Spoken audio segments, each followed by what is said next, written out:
स्वागत है smart class के यूट्यूब चैनल पर। देखिए, आज हम लोग भारत और भूटान के संबंध के बारे में चर्चा करने वाले हैं। आपको रेगुलर कुछ देशों के साथ भारत का क्या संबंध है इसके बारे में बहुत ज़्यादा जानकारी मिलता होगा। तो ये जो जानकारियाँ हैं ये सभी राजनीतिक या पॉलिटिकल रूप से आपके लिए बहुत इंपॉर्टेंट रखता है एग्ज़ाम्स के लिए, क्योंकि जिस तरह का सिलेबस है उसमें हमें ये सब की बहुत ज़रूरत पड़ेगी।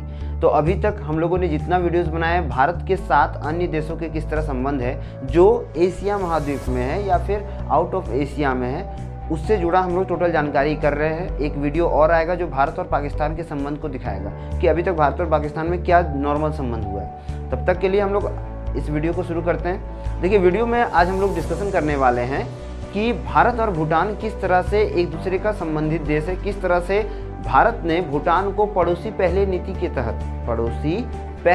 के तहत क्या किया है, योगदान दिया है, अपना समर्थन दिया है। शुरुआत होता है 8 अगस्त 1949 में, ठीक है, भारत के आज़ाद होने के बाद, ठीक है, दोनों देशों में बहुत सारे बोल सकते हैं कि दस्तावेजों पे साइन होता है, क्योंकि अब भारत और भूटान जो था वो अपने सीमाओं को क्या कर रहे थे, अपने सीमाओं को अब साझा कर रहे थे।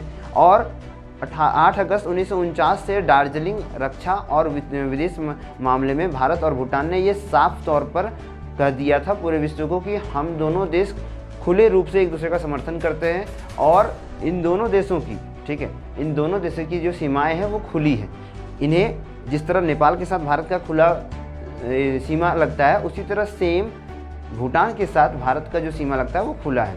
आगे देखिए, भारत ने भूटान को ये वचन दिया है कि आपके आने वाले समय में जितनी भी आवश्यकताएं हैं वो हम आपको पूरा करेंगे और उन्हें एक सक्षम देश या बोल सकते हैं कि एक सुदृढ़ देश बनाने के लिए भारत कृतज्ञ है हमेशा।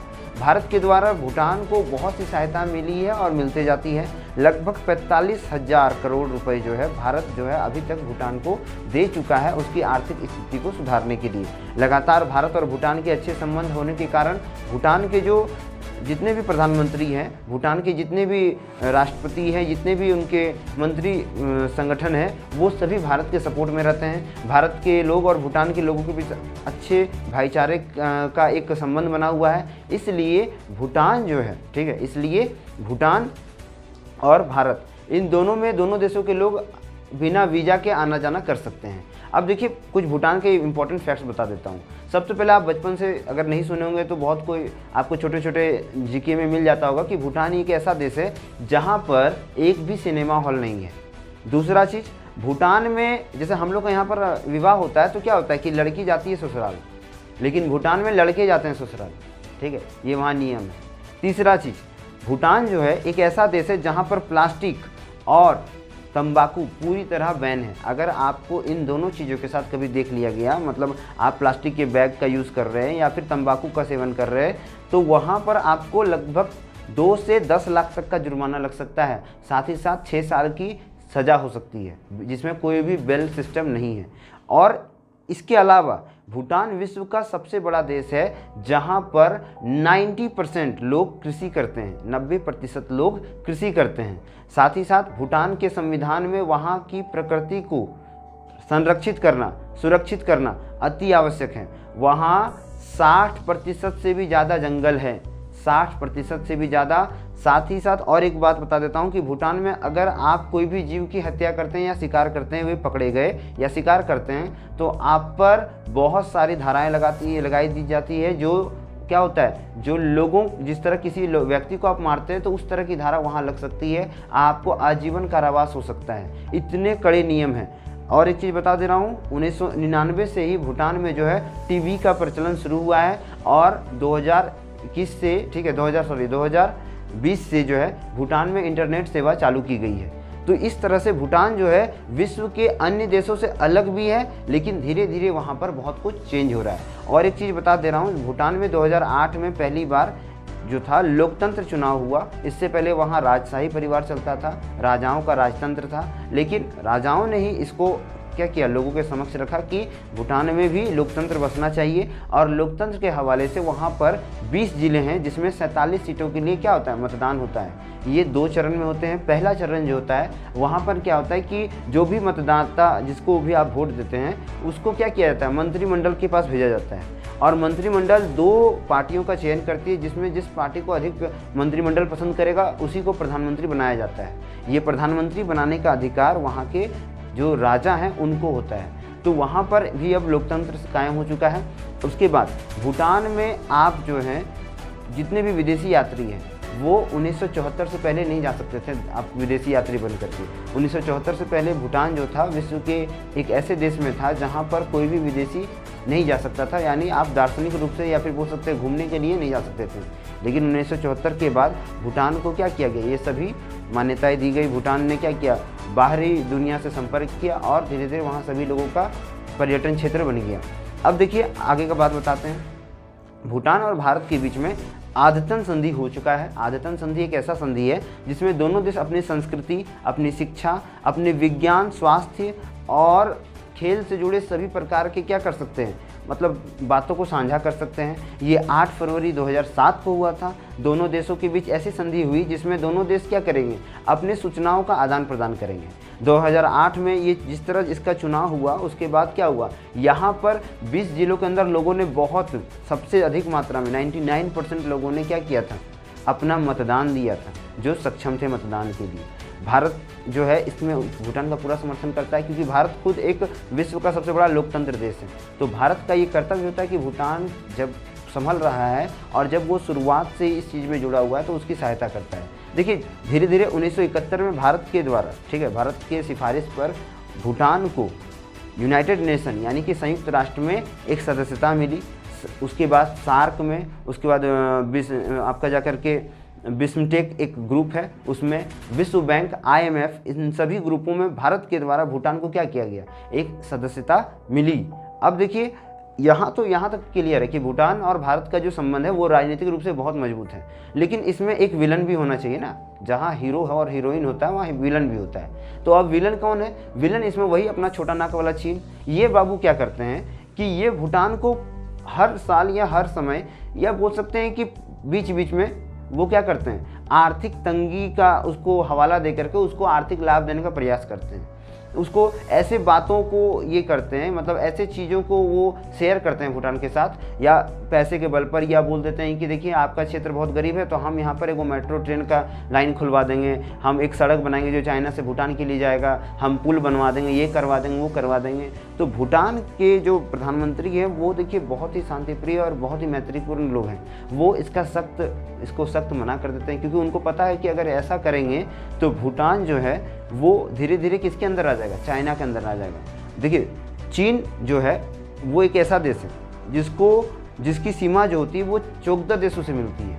14 देशों के साथ चीन की सीमा मिलती है, जिसमें भूटान जो है वो बहुत इंपॉर्टेंट रखता है, क्योंकि भूटान एक ऐसा देश है जो 2 परमाणविक देश के बीच में पड़ता है। 2 परमाणविक देश, इसलिए भूटान को बफर जोन भी कहा जाता है। बफर जोन का मतलब होता है वह जोन जहाँ पर 2 महाशक्तियाँ बैठी हैं और उसके बीच में एक छोटा सा देश है। तो इसलिए भूटान का बहुत महत्वपूर्ण योगदान होता है। इसलिए भारत के साथ भूटान का एक संबंध बहुत ही निराला और बहुत प्यारा है। अब देखिए आगे चीज़ बता देता हूँ आपको। भूटान जो है ये अपनी आर्मी को एक अलग तरीक़ा से तैयार करता है। इसके लिए वो भारतीय इंडियन आर्मी का हेल्प लेता है। उसकी जो शाही टुकड़ी है, सेना है भूटान की, उसको इंडियन आर्मी खुद क्या करती है, इंस्ट्रक्ट करती है। साथ ही साथ भूटान में कोई वायुसेना और जल सेना नहीं है। अगर वायुसेना पर डिपेंड रहना पड़े तो भूटान भारत का ही सहायता लेता है, ठीक है।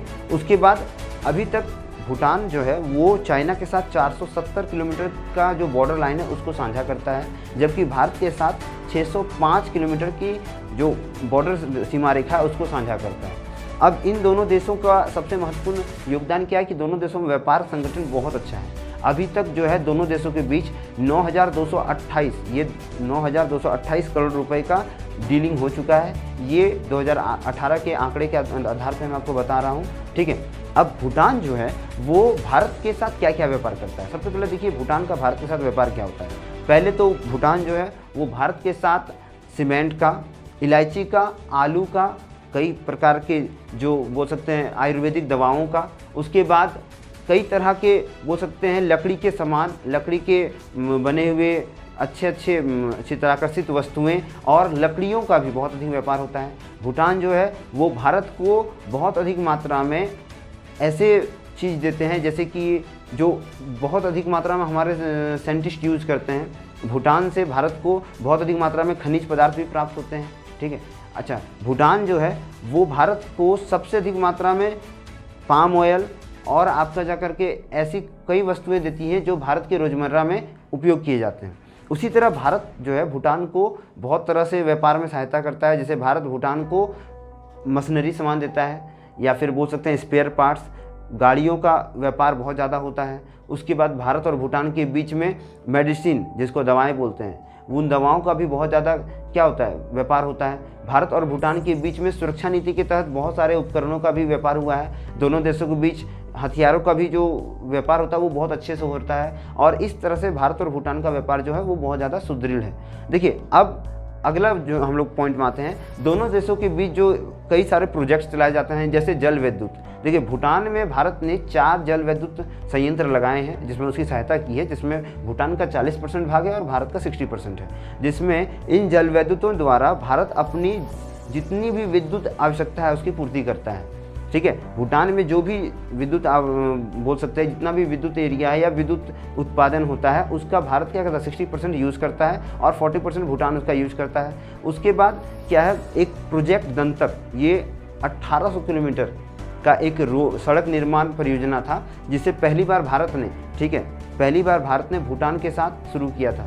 इसका 1961 में अनावरण किया गया था। 1961 में भारत ने क्या किया था, भूटान के साथ इस रोड को बनाने का एक काम साझा किया था। यह पहली बार था जब विश्व का कोई देश जो है वो दूसरे देश में जाकर के इतनी बड़े सड़क योजना का निर्माण कर रहा था। अच्छा, इस चीज़ से क्या हुआ कि चाइना को बहुत ज़्यादा प्रॉब्लम हुआ।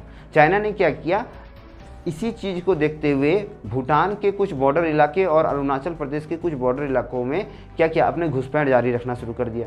उन्होंने ऐसे जगहों पर सड़कें बनाई, चीन ने ऐसी जगहों पर सड़कें बनाना शुरू किया जिसको पूरी तरह से अनदेखा नहीं किया जा सकता था, और इसी कारण एक डोकलाम विवाद भी हुआ था। इसके लिए भी मैं आपको वीडियो दे दूंगा डोकलाम विवाद के ऊपर।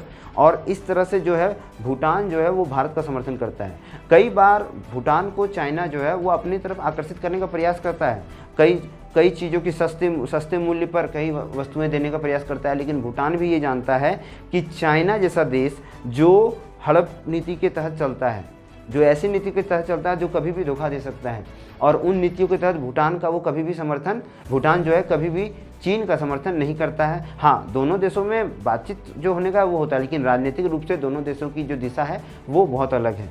अगला चीज़ देखिए, भूटान की जो मुद्रा है ये नेग्युट्रम है। नेग्युट्रम क्या होता है, एक ऐसा मुद्रा है जो बोल सकते हैं, देखिए भूटान तो एक गरीब देश है, लेकिन नेग्युट्रम जो है वो भारत के रुपये के बराबर उसको दर्जा दिया गया है। ये भारत सरकार द्वारा उठाया गया बहुत अच्छा फैसला है, क्योंकि इससे दोनों देशों का जो मित्रता है उसको और अधिक सुधारा जा सकता है।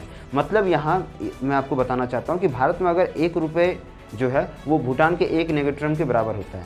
तो इस तरह से भारत ने क्या किया, भूटान को एक समान अधिकार दिया है, जिस कारण वहाँ के कुछ क्षेत्रों में और भारत के कुछ क्षेत्र जहाँ जो भूटान की सीमाओं में लगते हैं, वहाँ आप रुपये और नेग्युट्रम दोनों को चला सकते हैं बिना कोई रोक टोक के, क्योंकि दोनों देशों के रुपए का जो मान है, दोनों देशों की मुद्रा की जो मान है वो इक्वल है। अगला देखिए, अभी जो वहाँ के प्रधानमंत्री है भूटान के, उसका नाम है लोतोय तोसरिंग, ठीक है, ये वहाँ के प्रधानमंत्री हैं। इनके साथ मोदी जी जो हैं, हमारे जो प्रधानमंत्री हैं, हमारे प्राइम मिनिस्टर, उनका बहुत अच्छा गठजोड़ है। कहा जाता है कि जो भूटान के प्रधानमंत्री है वो भारत में लगभग 10 से 15 साल रह चुके हैं। यहाँ उन्होंने तैयारी किया है, अपना पढ़ाई की कुछ पार्ट्स को रेडी किया है, तो उन्हें भी पता है भारतीय संस्कृति किस तरह है। अच्छा, और एक इम्पोर्टेंट पॉइंट बता दे रहा हूँ कि भूटान जो है वो बौद्ध धार्मिक है, मतलब वहाँ पर बौद्ध धार्मिक को ज़्यादा बढ़ावा दिया गया है, और भारत जो है ये बौद्ध धर्म का हमेशा समर्थक रहा है। तो इस तरह से भूटान जो है एक ऐसा क्षेत्र है जो प्राकृतिक रूप से बहुत ही खुशहाल देश है। विश्व में इसे प्राकृतिक रूप से खुशी और अच्छा सभ्य देश माना गया है। यह देश जो है वो अन्य देशों की अपेक्षा बहुत शांतिप्रिय है। यहाँ पर लोगों के बीच जितनी भी बोल सकते हैं दुविधा होती है वो नहीं है, क्योंकि यहाँ पर आपको एक चीज़ और गौर करना होगा कि भूटान में कोई भी ट्रैफिक लाइट नहीं है। वहाँ पर ट्रैफिक लाइट नहीं होने के कारण क्या होते हैं कि लोग वहाँ पर गाड़ी स्लो चलाते हैं। तो देखिए, भूटान जो है वो भारत के साथ अपना जो भी व्यापार करता है वो दोनों देशों की बहुत ही अच्छी नीति के तहत चलता है। भूटान के जो प्रधानमंत्री हैं वो जब मोदी जी ये बने थे, प्रधानमंत्री बने थे, तो उस समय उन्हें ही क्या किया गया था, उन्हें भी आमंत्रित किया गया था। और मोदी जी के दोबारा प्रधानमंत्री बनने के बाद पहली बार वो विदेश यात्रा के लिए भूटान को चुने थे।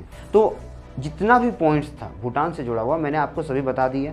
इस तरह से हम लोगों ने आज जाना कि भूटान और भारत के बीच किस तरह से संबंध को स्थापित किया गया है। इन संबंधों से क्या होता है कि भारत और भूटान के मैत्रीपूर्ण संबंध को हम लोग देख सकते हैं, जान सकते हैं, समझ सकते हैं। तो चैनल को लाइक करें, शेयर करें और सब्सक्राइब करें। मिलते हैं अगले वीडियो में, तब तक के लिए वंदे मातरम, भारत माता की जय।